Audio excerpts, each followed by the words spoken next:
there is a calmness to strength.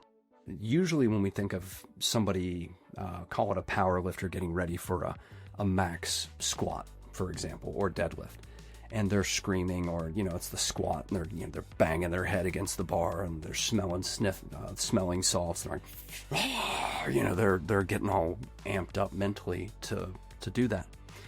Those are not the people that concern me.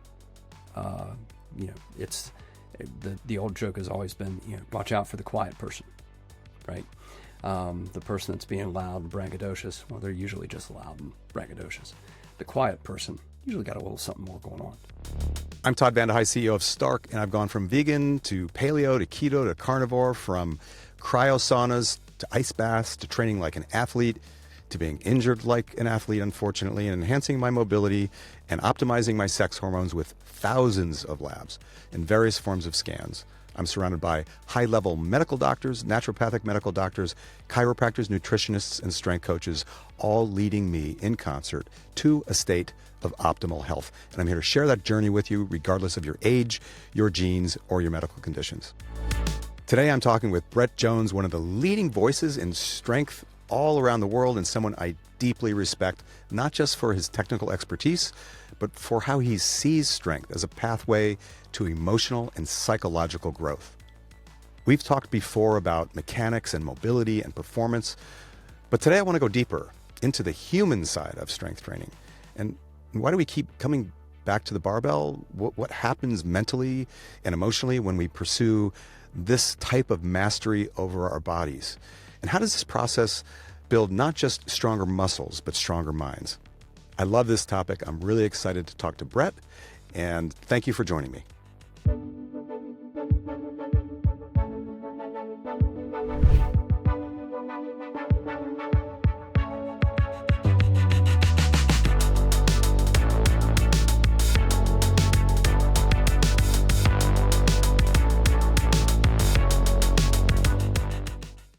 When you think about strength training at its core, from what I've experienced, in particular for women, but men also, it's an emotional journey.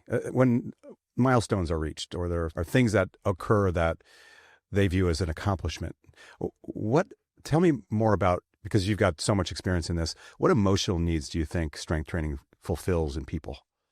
I think there's a couple ways to cook this. Number one is just kind of like purely confidence-wise, right? Yeah. I'm thinking of a gentleman that I worked with some time ago, and he wasn't actually a direct student. His wife was working with me, and we would have some conversations. And he was a lot of cardio, he was on the bike. He was and pretty good on the bike and everything. And I just basically said, look, you can balance this out a little bit with some deadlifting, with you need some basic strength training. You got the other end of things covered. Let's just plug this in a little bit. Kind of a power to the people approach. Ran into him some time later, and he's like, oh my gosh. He's like, I can't believe that, and just from a like walking around perspective, like I feel more confident. He said, I now realize that when I was walking around previously, I didn't know if I'd be able to handle things that would come up. Would I be able to move X or lift X or handle this challenge, that challenge? So now that I've built my strength, I feel like I can handle these challenges. I feel more confident. I feel more capable. I'm like, oh, that's amazing. And, that is kind of one of the gifts of strength, is feeling more capable. So I think that right away, and when you put that into whether it's the male or female, the confidence to know that you're strong enough to handle a challenge, you're not going to ask for help for moving, a bag of this or a cement block of that, or, whatever the case may be. You feel like, I got this. I can handle this challenge. I think that has tremendous benefit in a lot of different areas. Yeah, it's a tremendous psychological benefit. It's interesting how what you learn, if you're learning it really well and you have a good teacher. And I think on a few podcasts ago, you and I talked about this, I think our first podcast, that it's a good idea to hire a good coach, even if it's just for a single session, just to learn some of the fundamentals. when you learn those fundamentals and they become ingrained in you, they affect how you move through life. Like anytime you're moving, anytime you're lifting something, it actually affects you and your level of confidence. And I remember having this thought flash through my head about you. I don't know, it was like a month ago, and I went to Costco and I was carrying a heavy box of stuff, and I had my pelvis in a neutral position and my shoulders were packed. So I was able to carry it. My midline was braced. And those are all, and I didn't think about it, but I realized in the moment that I was doing the things that I learned how to do over and over again really well in the gym, doing a deadlift or a squat or something heavy for me anyway. And realize in the moment, well, it really permeates your entire life. It changes how you move through life, not figuratively, but literally. And there are a lot of emotional benefits to that, right? 100%. I mean, confidence is something that I would say lacking confidence, or dare I use the word fear, is an insidious thing. You don't have to be consciously aware of it.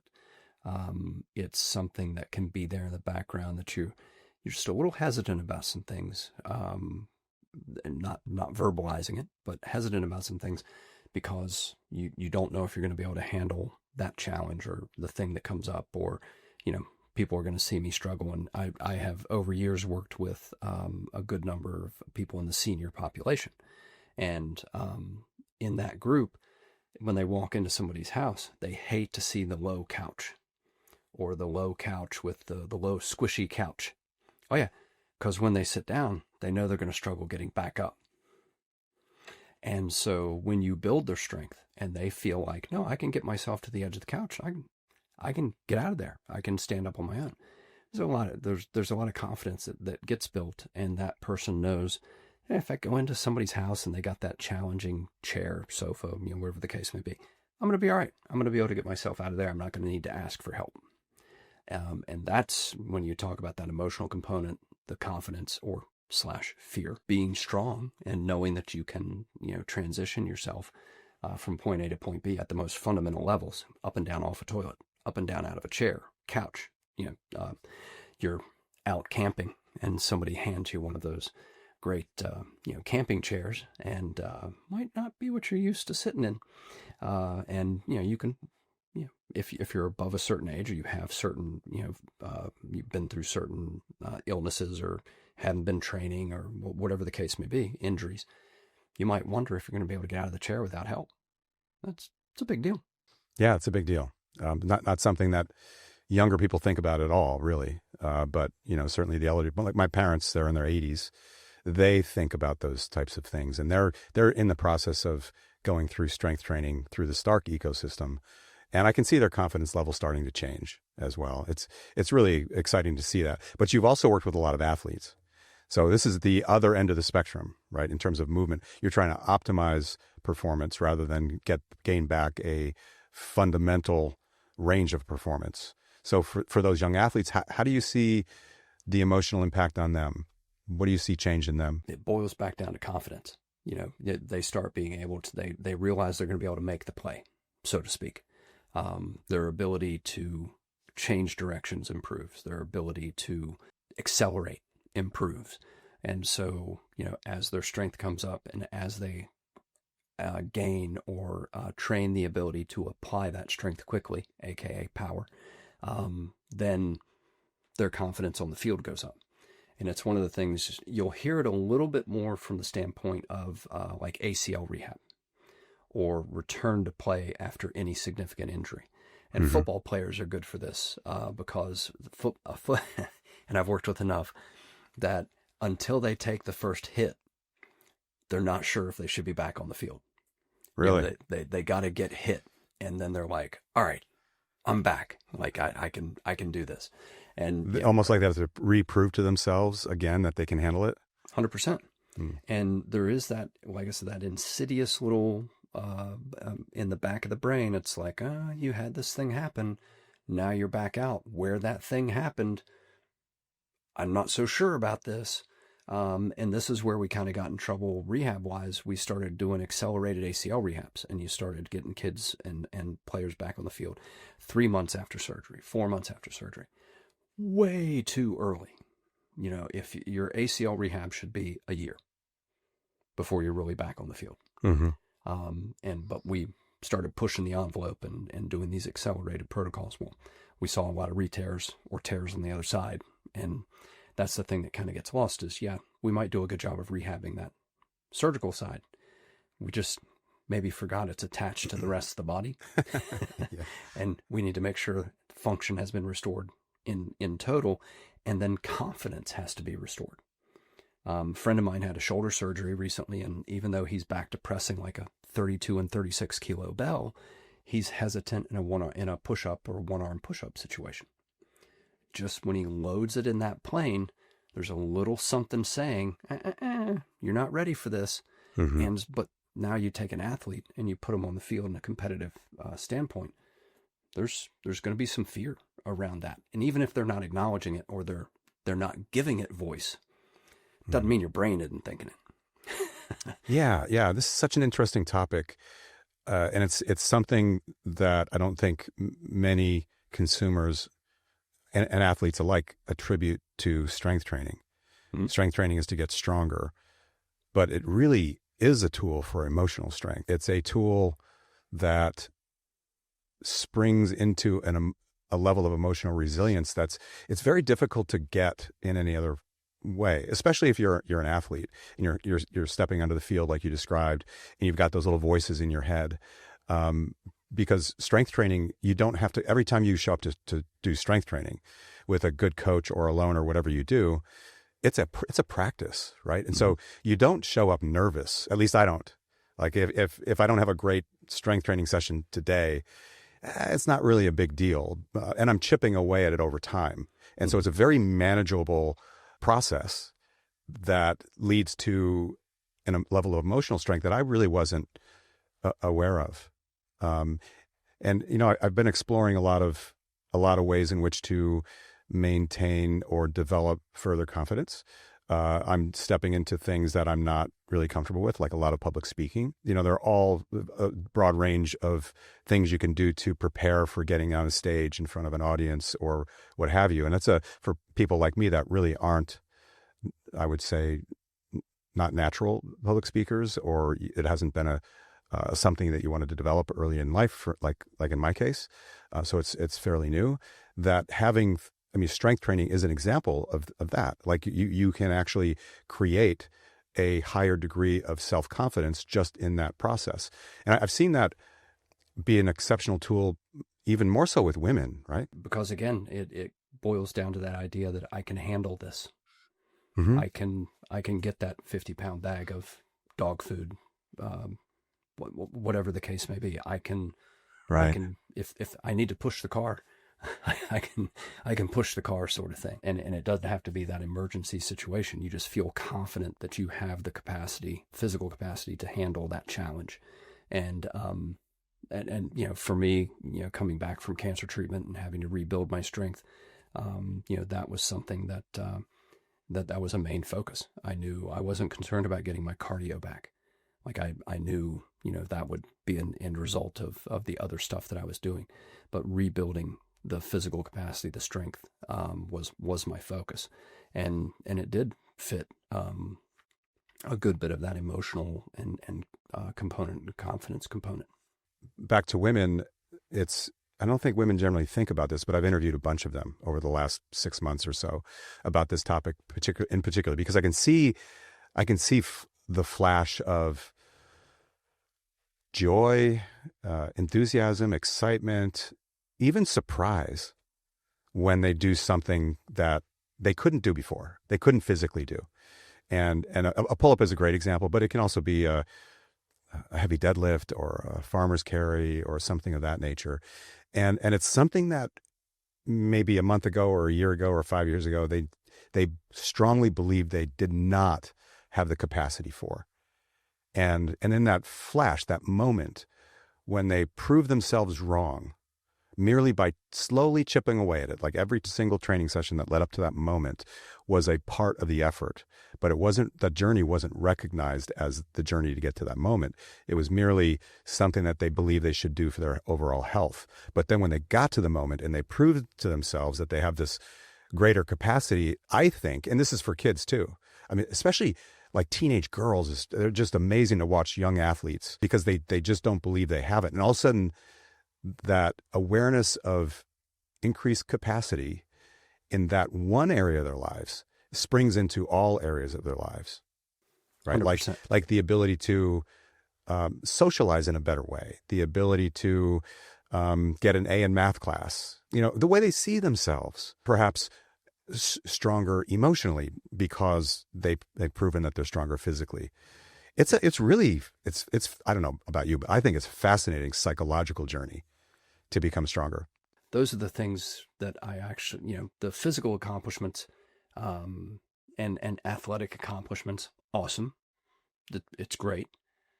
A person that comes back more confident, more capable, the person who's not afraid of sitting down in the chair, the person that is able to now get down on the ground, play with the kids or grandkids and get back up and feel confident that they can just go play and have a more active lifestyle with the people that they love.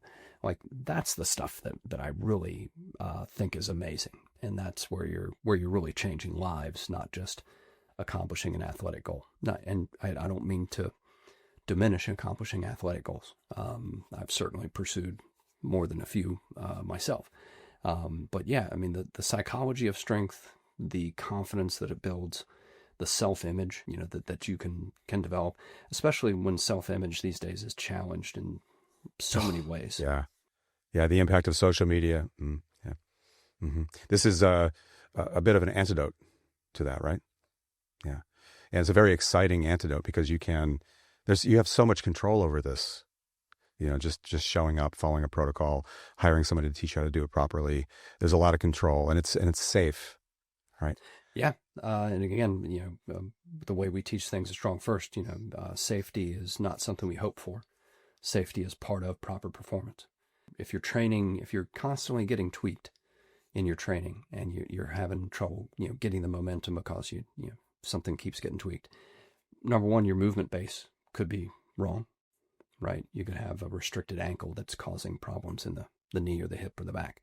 And that conversation can go all over the body, front to back, top to bottom, all over the place. Something's wrong in your movement. Something's wrong in your lifestyle. You're not sleeping enough. You're not hydrating properly. Your nutrition is off. Your stress is through the roof. All kinds of reasons why you might be in that. Or your programming's off. Successful programs train in a 70 to 80% 1RM range, within a rep max range. Effective training is at a third to half of that repetition max. More often a third of that repetition max. If you can do 10 of something, you're training sets of 3. Well, how many sets of 3 can you accomplish if you can do a max of 10? Quite a few. How many sets of 10 can you accomplish if you can only do 10? Not that many. So the training range and the way that repetition builds the confidence and grooves the skill. And, I think part of the conversation will be, well, they just have good technique. They're not that strong. What? Not a great, he's a great free throw shooter, but he doesn't have good technique. You're not going to have that conversation, right? When strength is a way you display your technique. You're not strong just because you have good technique. Strong is strong. Big isn't strong. Strong is strong, and strong varies on the individual. And so, technique allows you to display your strength in that effective and efficient manner. Speaking of technique, when people go to the gym in general, a commercial gym, and personal training gyms and everything in between, there's this thought that they should achieve some sort of failure in order to get results. You're kind of talking about the opposite, which is really 100%. interesting because the journey that you're describing, it doesn't feel like you're trying really hard, except for the focus of the movement pattern itself, right? And the position that your body's in and how you're breathing in your frame of mind. But it's not the same exertion. Is nearly the opposite of what we saw Arnold Schwarzenegger do in the 70s and the 80s, right? Right. Training to failure is in general not only, it's counterproductive. Just to put it in very simple terms. Neurologically, you're teaching yourself how to fail. Your body will actually start kind of pulling pulling the plug a little earlier, because it's like, oh, I know where this is going. We'll stop here because I know where we're headed. Instead, and Dr. Fred Hatfield, one of the first guys to squat over 1,000 pounds, said, I don't train to failure, I train to success. And that's when was that quote? Oh boy, that's back at the time when he was, squatting 1,000. So we're talking about 30 years ago. Oh, wow. Years so ago. That was a pioneering way of thinking back then, right? Yes. Because it was right at the time also that there was this big bodybuilder movement, and people like Arnold Schwarzenegger were leaders in that movement. And that was basically the opposite of what you're describing. Right. Train to failure, push, and there's a confusion. Intensity, if you look at it from a pure exercise science standpoint, intensity is a percent of your 1RM or a percent of your repetition max. It is not how hard you push. That's effort. Effort is not intensity. So if we can pull those two things apart and start to realize that we can have high intensity, and this will sound weird, lower effort, that's possible. But we've put those two things together where people think intensity equals effort. And intensity is like I'm old enough to remember the Stallone movie Over the Top, turn the baseball cap around and boom, he's dialed in, and now he's a berserker, ready to go, with the super high intensity. And so we've confused the terms. And so when we look at high intensity interval training, which is something that will drive Pavel nuts, because interval training is, by its definition, high intensity. It's adding the double clarifier is not necessary. There is a calmness to strength. The calmness to strength. Yes. And expand on that. Yes. Please. So usually when we think of somebody, call it a power lifter getting ready for a max squat, for example, or deadlift, and they're screaming, or it's the squat, and they're banging their head against the bar, and they're smelling salts. They're like, they're getting all amped up mentally to do that. Those are not the people that concern me. It's the old joke has always been, watch out for the quiet person, right? The person that's being loud and braggadocious, well, they're usually just loud and braggadocious. The quiet person usually got a little something more going on. And this was actually something that Westside Barbell and Louis Simmons talked about, and they were famous for having their max effort days. But it was a max effort day with no psychological ramp up. Your ability to psych up, your ability to tap into that adrenaline reserve and have that extra bump, it's limited.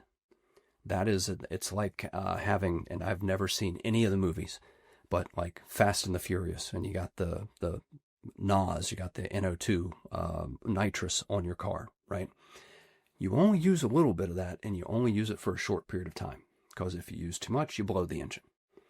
Well, how many people approach their training like they've got the nitrous oxide on their car cranked all the way open all the time? The only way they can train is if they've got their amped up music and their pre-workout, and they got to be, what are you doing? Like, now you're tapping into that adrenal system, you're tapping into that psychological excitation consistently. That's not good. It's not healthy. And it also means you're not going to have it when you actually need it. So when Louis Simmons talked about a max effort day, it was a max effort day with no psychological ramp up, no increase in heart rate, right? I'm in working with some military and things like that.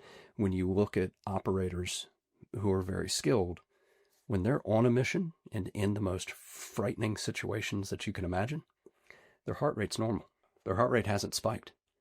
They're able to maintain calm in very stressful situations. Strength training should actually be a way to help train that quality, not your ability to get amped. I did things like bending nails and was the 11th guy in the world to bend the red nail, and did some, that's quite a few years ago now. But that the ability for me to focus my strength and to do something that very few people had done at that time. It was a quick mental switch. Within me, it was not, banging my head on something or sniffing smelling salts and screaming and being like, rah, or it was just a little switch in the head, focus the energy, go. So just to clarify, what you're saying is that you are moving into a sympathetic state for a very small period of time in the moment, and then right back to parasympathetic state. So you're chill, and then you're aggressive for a split second, and then you go back to chill. Is that what you're saying? Yes. Okay. 100%. Okay. And you learn that process, how to manage that in the strength training environment. Yes. Okay. So like a heavy deadlift, you're just relaxed. Your resting heart rate is, let's say 55, and you calmly walk up to the bar, you get yourself in the right position. And then when you're ready, you learn to flip it on. Yep.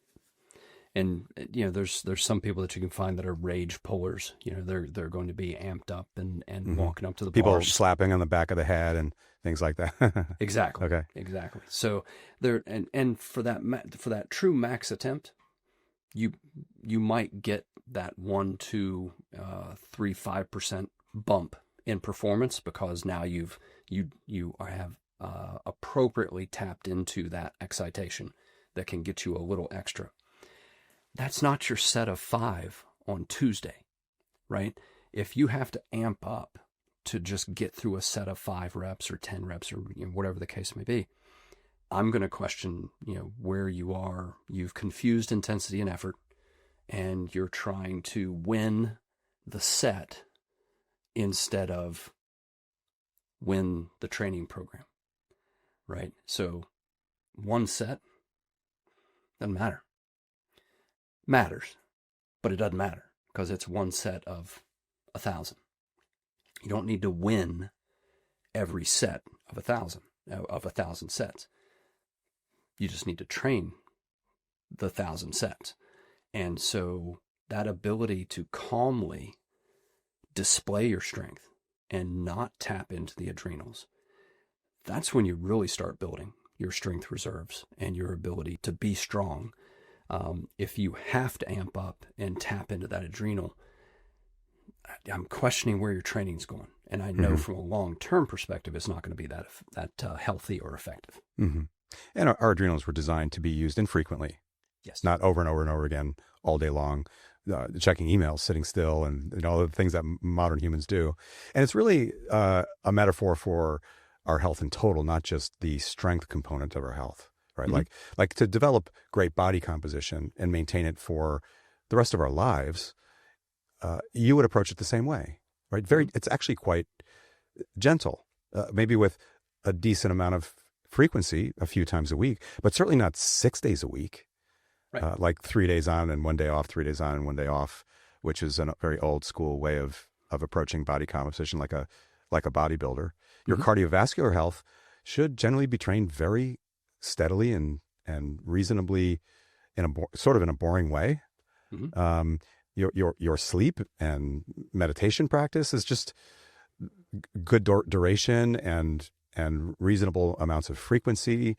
Really all parts of your health, your mental well-being, is built on not trying to go hard all the time, but being able to through practice.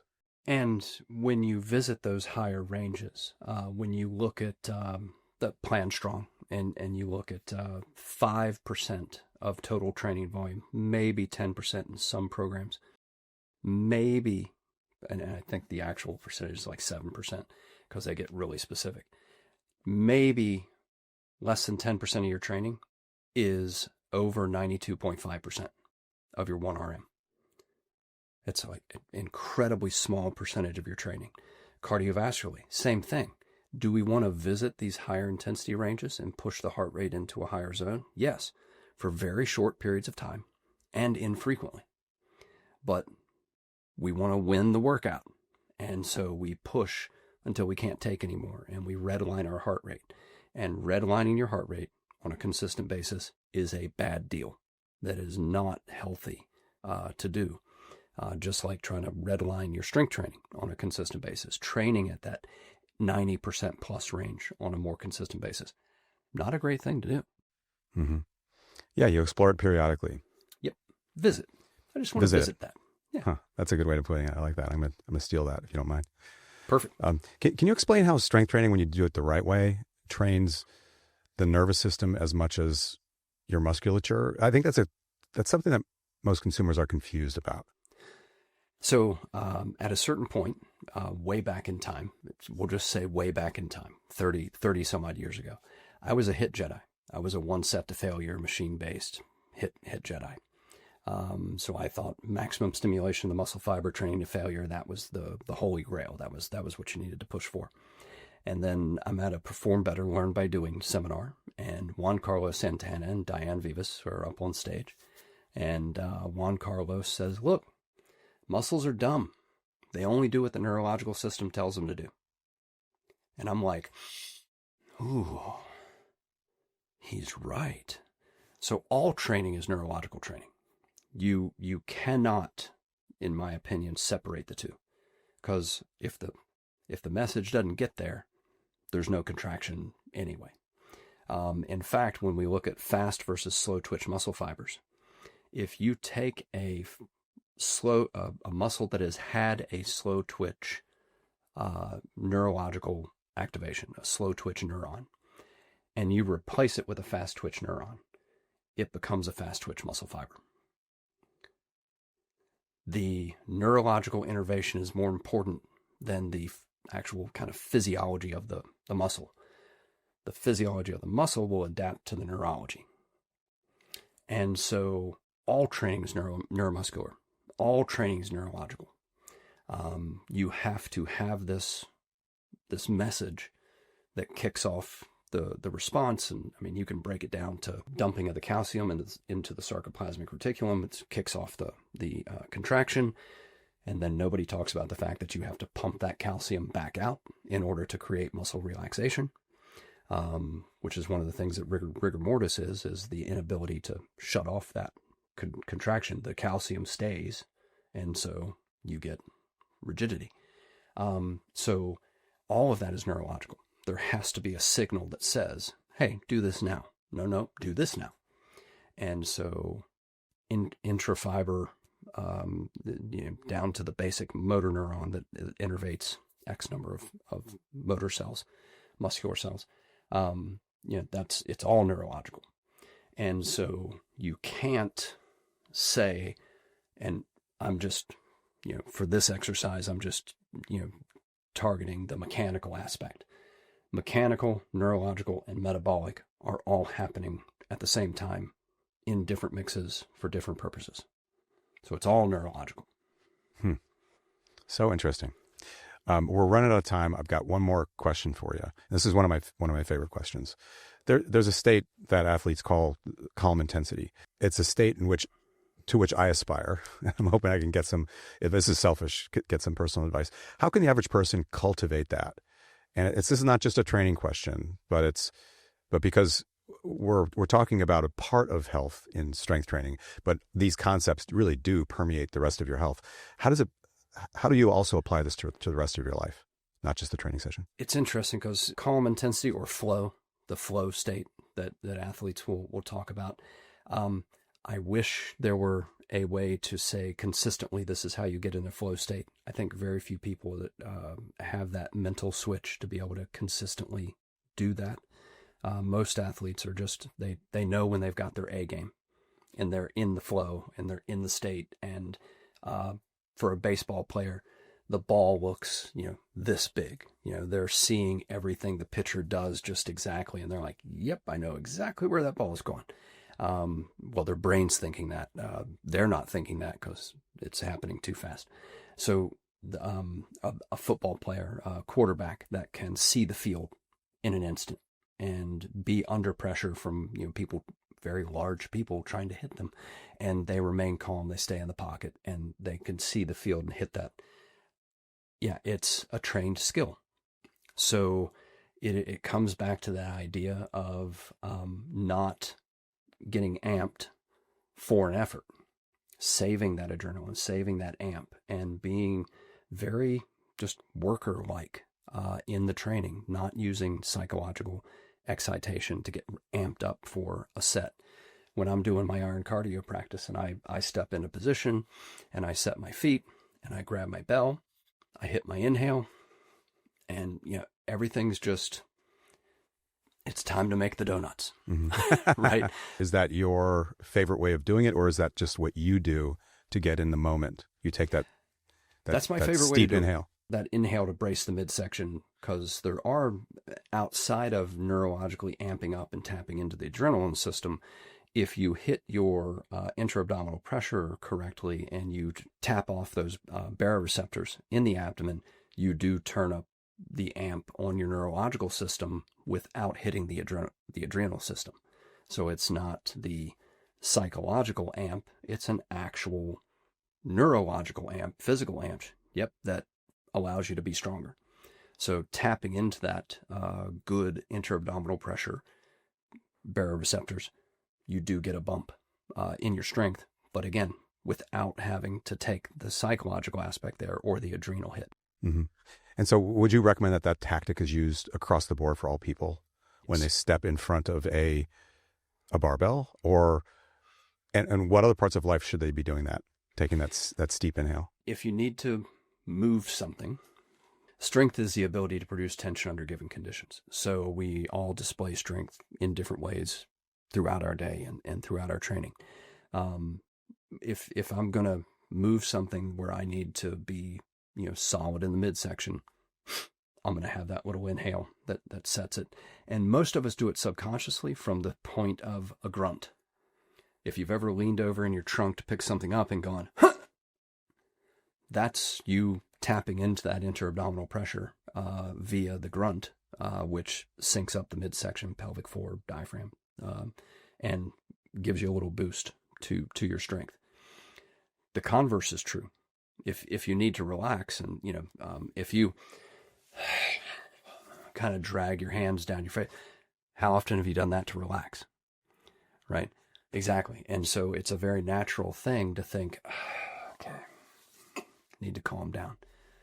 And you can see my whole demeanor kind of change, right? Everything just kind of goes, okay, we're not under stress. We're not under, let's take a second. So that calming, slow exhale is kind of the converse to the sharp inhale. And there's other breathing techniques that get involved there. That's kind of the surface level. But so you should train relaxation as aggressively as you train strength. Your ability to relax and dump tension and return to a resting state. And when we look at it from a power standpoint, and you can look at Stu McGill's research on pulsing and looking at some of the hardest strikers, kicks, punch, whatever, what you see is this tremendous boom, pulse of tension, and then extreme relaxation as that energy then goes towards its target, where you then have a second pulse that delivers the blow. And so that relaxation piece is the difference between elite and average athletes. That's a fascinating concept. Polar opposites, essentially, right? Yep. You're going from one extreme to another. Yeah, maybe two sides of the same coin. That you can't effectively produce power if you can't produce that pulse and then let it get to its target. I always use the example of throwing a ball. If you've ever tried to throw a ball and put it in the dirt 6 feet in front of you, that's where there was no relaxation in that. There was just tension. I'm going to throw the ball. And then you relax and you overthrow the target because you actually produced more zip on that ball than you were expecting to, because you actually relaxed and were like, oh yeah, that pulse of energy went through your body to the target. Boom, you were really powerful and you felt like you didn't even try. That's kind of where the secret is. Yeah, well, learning how to relax in that moment where you want to accomplish something exceptional, that's a very difficult psychological journey, I think. And that's what takes the practice, right? Absolutely. Yeah. 100%. And, remember Pavel talking about Russian shot putters, throwing to specific targets.